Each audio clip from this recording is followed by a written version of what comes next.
Would you eat synthetic meat? Food production technology has progressed to the point where we are able to create meat analogs derived from soybeans, gluten, and other plant products.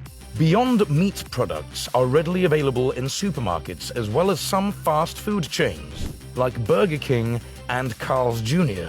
If this plant-based imitation meat isn't your thing, you can simply get your protein elsewhere. Food cultures around the world have heavily featured plant-based meats such as tofu or falafel for hundreds of years. But synthetic meat is not plant-based. It's meat. Lab-grown, artificially produced meat. Thanks to recent innovations in food production technology, consumers may see lab-grown meat in their supermarket aisles very soon. Numerous companies around the world, such as Upside in the United States and Future Meat in Israel, have been hard at work getting ready to bring their lab-grown cultivated meat to the masses. For the first time, they'll be able to say, no animals were harmed in the making of this meat product. Real meat, not farming animals. Instead, workers cultivate small clumps of animal cells in large industrial-grade vats over a period of weeks. During this time, these clumps of cells are grown or cultivated into muscle tissue or meat. Effectively, this means that Upside is able to manufacture real meat in this facility without harming any animals. But how exactly is this done? The first step of this 2 to 8 week process is extracting the cells. After giving an animal a small dose of anesthesia, they extract a small amount of cells from it. These cells are then placed in bioreactors, large steel vats designed for cell culture applications. Inside these vats, scientists can grow tissues or cells far beyond the cellular level. Inside the bioreactor, these cells are fed an oxygen-rich cell culture medium or nutrient broth to further promote their growth. This cell culture medium aims to simulate the environment inside an animal's body, and thus contains nutrients such as amino acid, vitamins, and glucose. This nutrient bath encourages the cells to grow normally as they would inside the animal.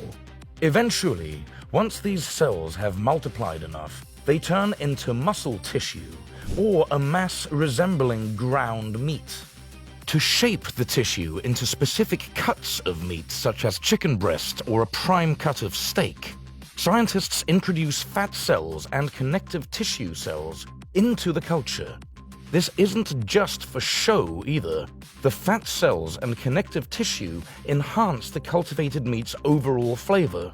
Scientists can even control the nutritional value of the meat by altering the nutrient broth the cells are bathed in during the cultivation process.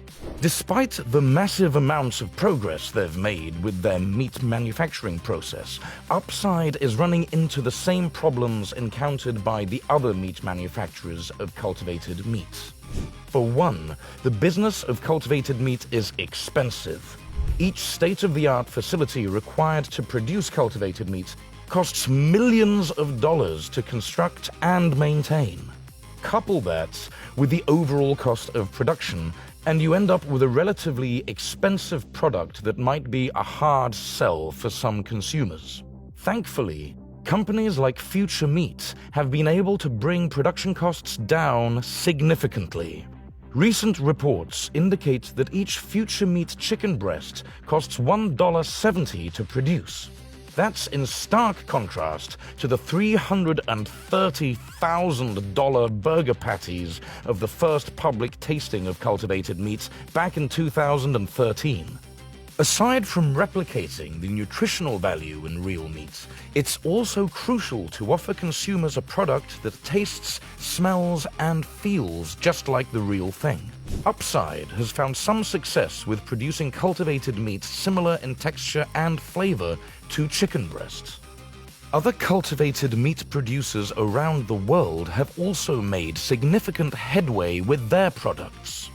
For instance, the Tel Aviv-based food tech startup Supermeats hosted a well-publicized taste test for Israeli food journalist Michal Ansky.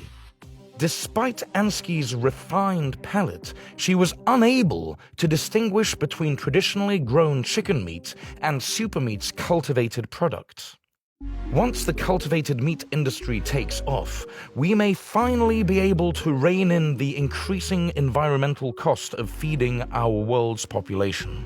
More than a third of the world's greenhouse gas emissions come from the food production industry, with a large chunk of that attributed to meat production. By offering a cleaner, lab-grown alternative, we may be able to mitigate the growing stress our ballooning global population is placing on the environment. Along the way, we might even be able to get cultivated meat similar in texture and flavor to Wagyu beef. That would be quite the delicious bonus.